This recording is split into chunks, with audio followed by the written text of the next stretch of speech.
आज एक बड़े ही महत्वपूर्ण विषय पर वीडियो लेके आया हूँ।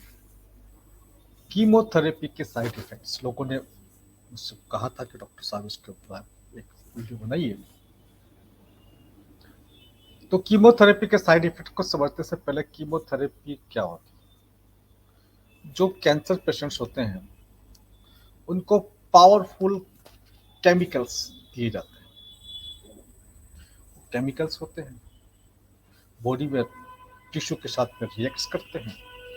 बेसिकली वो दिए इसलिए जाते हैं कि जो कैंसर सेल्स है जो बड़ी स्पीड से बढ़ती है उसको किल करने के लिए। लेकिन कैंसर सेल्स के साथ साथ नॉर्मल सेल्स भी किल हो जाते हैं। ऐसी स्थिति में कई तरह के साइड इफेक्ट्स उस व्यक्ति को देखने को मिलते हैं जिसकी कीमो चल रही होती है।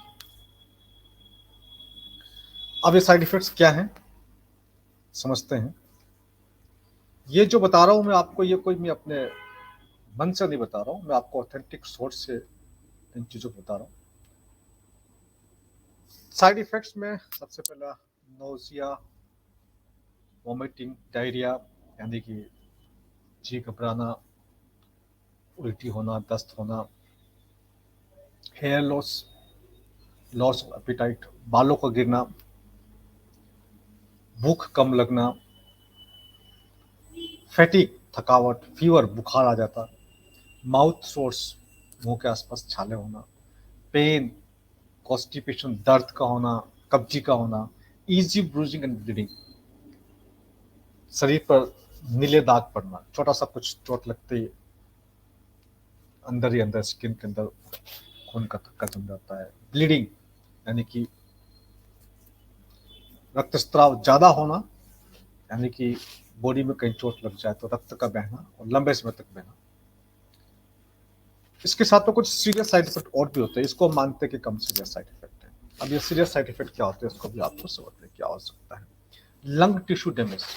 अब लंग ही डैमेज हो गया तो आपकी जो रेस्पिरेशन की जो पावर है, जो इंस्पिरेटरी कैपेसिटी है वो कम हो जाएगी।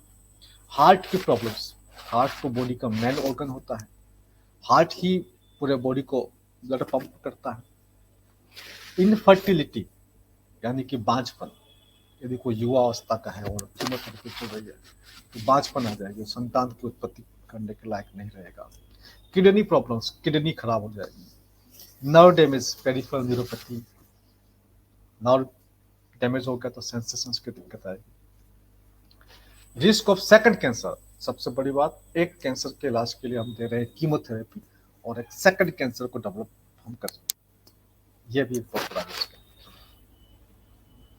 देखिए एक और अलग अलग ऑथेंटिक सोर्सेज से मैं आपको बता रहा हूँ। Fatigue, loss of appetite, nausea, bowel tissue such as constipation, diarrhea, hair loss, है ना, सब जगह लिखा हुआ है, कहीं भी जाकर चेक करेंगे। Mouth source, skin and nail problems, skin की प्रॉब्लम्स भी हो सकती है, नेल की, यानी कि सब के सब टिश्यू डैमेज हो रहे हैं। लंग डैमेज हो रहा है, लीवर डैमेज हो रहा है, हार्ट डैमेज हो रहा है, नर्व डैमेज हो रहा है, स्किन डैमेज हो रहा है, नेल हो रहा है, जीआईटी सिस्टम डैमेज हो रहा है। तो ऐसा कोई सिस्टम नहीं बच रहा है जो कीमोथेरेपी की वजह से उसको नुकसान नहीं पहुंचता है। अलग अलग और देखिए, और यहाँ पर चलते हैं माइलो सप्रेशन, जहां पर बोन मेरो में जहां पर हमारी आरबीसी बनती है, डब्ल्यूबीसी बनती है, उसी का सप्रेशन हो जाए वही काम करना कम कर देता है। कितनी बड़ी बात है, यानी कि ये ऑर्गन भी खतरे में है। Mucositis, nausea, vomiting, diarrhoea, alopecia यानी कि बालों को गिरना, fatigue, sterility, infertility, infusion syndrome. तो आप लोग समझ सकते हैं कि कीमोथेरेपी के बहुत ज़्यादा साइड इफेक्ट होते हैं। जिसके पास चलती है, जिस व्यक्ति की कीमो चलती है वही समझ सकता है कि भाई कितना पेनफुल सिचुएशन उसके सामने होता है। इसी चीज को लेकर के कि व्यक्ति की जिसकी कीमो चल रही है उसके साइड इफेक्ट को कैसे कम किया जाए, हम इसको अध्ययन करते हैं। और साथ में कीमो चले ही नहीं, उसका सब्स्टिट्यूट क्या हो, इस पे हम अध्ययन करते हैं। और इसके लिए हमने एक global integrative cancer research institute लगाया है। किसी भी भाई को इसकी आवश्यकता हो और अधिक राय लेनी हो तो जो नंबर दे रखे हैं उस पर वो फोन कर सकते हैं। नमस्कार, वंदे मातरम।